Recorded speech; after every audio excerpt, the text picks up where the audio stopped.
हाँ बच्चों, अब हम इस वीडियो में विलियनों के वास्तुदाब का अध्ययन करेंगे और विलियनों के वास्तुदाब से संबंधित राउल्ट के नियम का अध्ययन करेंगे। तो पहले हम समझते हैं कि विलियन का वास्तुदाब क्या होता है। विलियन का वास्तुदाब जो होता है शुद्ध विलायक के वास्तुदाब की तुलना में कम होता है। इसका क्या कारण होता है? जो शुद्ध विलायक होता है, शुद्ध विलायक के कणों की वाष्प अवस्था में जाने की प्रवृत्ति अधिक होती है, उनकी टेंडेंसी अधिक होती है वाष्प अवस्था में जाने की। तो जिससे क्या होता है कि अधिक वास्तुदाब उत्पन्न होता है शुद्ध विलायक में। और इसी विलायक में जब हम कोई विलेय पदार्थ मिला देते हैं तो उससे क्या होगा कि जो विलेय के अणु है, विलेय के जो अणु है वो विलायक के अणु के मध्य कुछ स्थान घेर लेते हैं, जिससे विलियन का वाष्पदाब शुद्ध विलायक के वाष्पदाब से कम होता है। तो हम कह सकते हैं कि शुद्ध विलायक का जो वाष्पदाब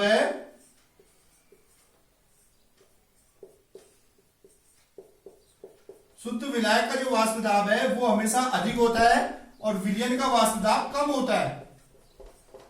विलियन का वाष्पदाब क्या होता है? इसकी तुलना में कम होता है। तो ऐसा विलायक के अणु के मध्य आने की वजह से हो रहा है ऐसा। अब विलेय, जब किसी अवाष्पशील विलेय को हम मिलाते हैं किसी विलायक में, तो ऐसे विलियनों के वाष्पदाब संबंधी राउल्ट ने एक नियम दिया महत्वपूर्ण, जिसे हम राउल्ट का नियम कहते हैं। तो राउल्ट का नियम क्या है, इसको हम समझते हैं।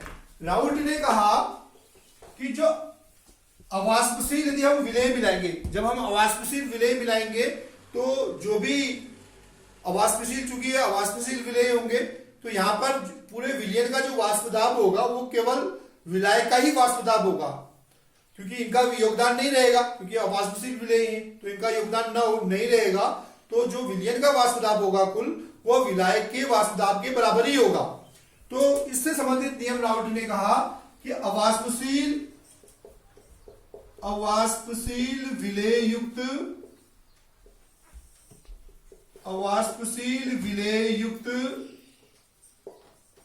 विलियन का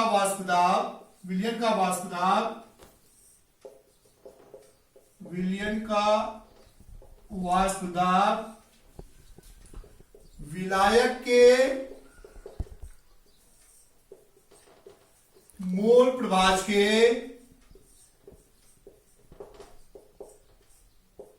समानुपाती होता है।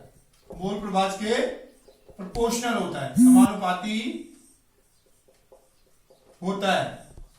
तो कोई भी हम अवाष्पशील विलेय मिला देंगे किसी विलियन में, तो ऐसे विलियन का वाष्पदाब माना P है, तो P समानुपाती होगा काई विलायक, इसके समानुपाती होगा ये विलायक के मोल प्रभाज के। काई से डिनोट करते हैं मोल प्रभाज को, काई विलायक। और अब हम इसको इक्वालिटी में बदले तो हम एक कांस्टेंट लगाएंगे, यहां पर P0 कांस्टेंट है हमारा, तो P0 इंटू काई विलायक आ गया। ये P0 जो कांस्टेंट है ये क्या है? ये शुद्ध विलायक का वाष्पदाब है। ये क्या है? शुद्ध विलायक का वाष्पदाब। ये शुद्ध विलायक का वाष्पदाब है। अब हम इसको थोड़ा सा एलेबोरेट करते हैं, आगे हम इसको ले जाते हैं। ये राउल्ट के नियम के अंतर्गत है सब। तो हम इसको, ये डेफिनेशन नोट कर ली होगी आपने। अब मैं ये जो सूत्र मैंने लिखा P समानुपाती काई विलायक, यानी कि P बराबर P0 इंटू काई विलायक, इसी को हम आगे ले जाते हैं। हम जानते हैं कि कोई जो द्विक विलियन होता है, द्विक विलियन में दो कंपोनेंट होंगे, एक विलेय होगा और एक विलायक होगा। तो हम जानते हैं कि द्विक कंपोनेंट के लिए हम पहले हमने पढ़ा है कि विलेय और विलायक के मोल प्रभाज का योग 1 होता है। तो काई विलेय प्लस काई विलायक बराबर 1। तो यहां से हम जो है काई विलायक का मान रख सकते हैं। काई विलायक जो है वो विलायक का मोल प्रभाज, ये हो जाएगा हमारा 1 माइनस काई विलेय। तो ये जो हमने 1 माइनस काई विलेय किया काई विलायक की जगह, इस सूत्र में हम इसको रख देंगे P0 इंटू काई विलायक में। तो हम P बराबर हमारा हो जाएगा P0, काई विलायक की जगह में रख रहा हूं 1 माइनस काई विलेय। अब हम इसमें थोड़ी सी गणित लगाते हैं, हल्की सी मैथमेटिक्स लगाते हैं। तो ये जो है ये हो गया हमारा। अब यहां से हम क्या करेंगे, P अपॉन P0 कर लेंगे इसको, तो बराबर हो जाएगा 1 माइनस काई विलेय, 1 माइनस काई विलेय। अब यहां से हम काई विलेय को इधर ले आए, इसको मैं बिठा देता हूं, ये नोट कर लिया होगा आपने। तो यहां से हम यदि काई विलेय को इधर ले आएंगे तो ये हो जाएगा काई विलेय बराबर 1 माइनस P अपॉन P0, यानी कि इसको हल करेंगे तो P0 minus P upon P0 आ गया, ये बराबर आ गया काई विलेय। तो हम अब यहां पर देखिए P0 माइनस P जो है वाष्प दाब में अवनमन है। P0 माइनस P को हम लिख सकते हैं, क्योंकि P0 विलायक का वाष्प दाब है और ये विलयन का वाष्प दाब है, तो इसको हम कह सकते हैं वाष्प दाब में अवनमन, यानी कि वाष्प दाब में कमी, लोअरिंग ऑफ वेपर प्रेशर हम इसे कह सकते हैं। और P0 शुद्ध विलायक का वाष्प दाब है, काई विलेय जो है विलेय का मोल प्रभाज है। फिर आप इसको जो है काई विलेय को आगे लिख सकते हैं, काई विलेय को हम क्या लिख सकते हैं, एन विलेय मोलों की संख्या बटे n प्लस n, ऐसे n विलेय हो गया, यहाँ पे विलेय के मोलों की संख्या हो गई और ये n जो है विलायक के मोलों की संख्या हो गई।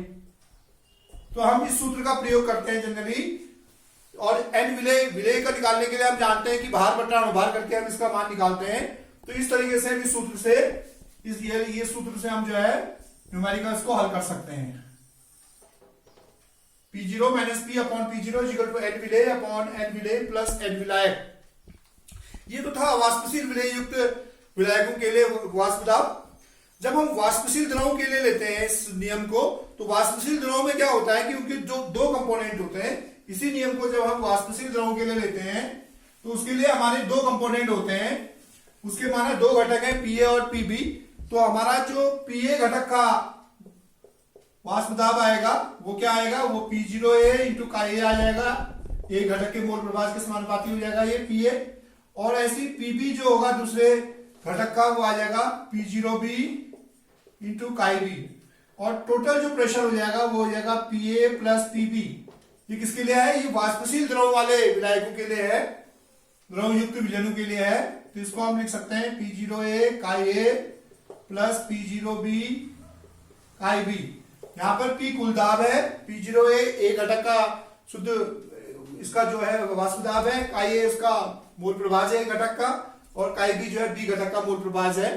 तो इस तरीके से हम वाष्पशील द्रव युक्त विलयनों के लिए कुल दाब को निकाल सकते हैं। अब मैं आपको होमवर्क दे रहा हूं, इसमें लिखिए नंबर 1, दर्शाइए कि वाष्प दाब में आपेक्षिक अवनमन, दर्शाइए कि वाष्प दाब में आपेक्षिक अवनमन विलेय के मोल प्रभाज के बराबर होता है, विलेय के मोल प्रभाज के बराबर होता है। दूसरा, द्विविलयन में राउल्ट दूसरा क्वेश्चन लिखिए, राउल्ट के नियम को लिखिए, राउल्ट के नियम को लिखिए। तीसरा क्वेश्चन लिख लीजिए, किसी निश्चित ताप पर शुद्ध बेंजीन का वाष्प दाब 200 mmHg है, 200 मिलीमीटर मरकरी है। उसी ताप पर 78 ग्राम बेंजीन में घुलित एक अवाष्पशील ठोस के 2 ग्राम युक्त विलयन का वाष्प दाब, उसी ताप पर 78 ग्राम बेंजीन में घुलित एक अवाष्पशील ठोस के 2 ग्राम युक्त विलयन का वाष्प दाब 195 mmHg है, 195 mmHg है। ठोस के अणुभार की गणना कीजिए। इसको मैं रिपीट कर रहा हूं एक बार सवाल को, किसी निश्चित ताप पर शुद्ध बेंजीन का वाष्प दाब 200 mmHg है, उसी ताप पर 78 ग्राम बेंजीन में घुलित एक अवाष्पशील ठोस के 2 ग्राम युक्त एक विलयन का वाष्प दाब 195 mmHg है। ठोस के अणुभार की गणना कीजिए। आपको वही सूत्र को यूज करना है, P0 minus P upon P0 is equal to N upon N plus N। इस सूत्र से आप इसको हल कर सकते हैं।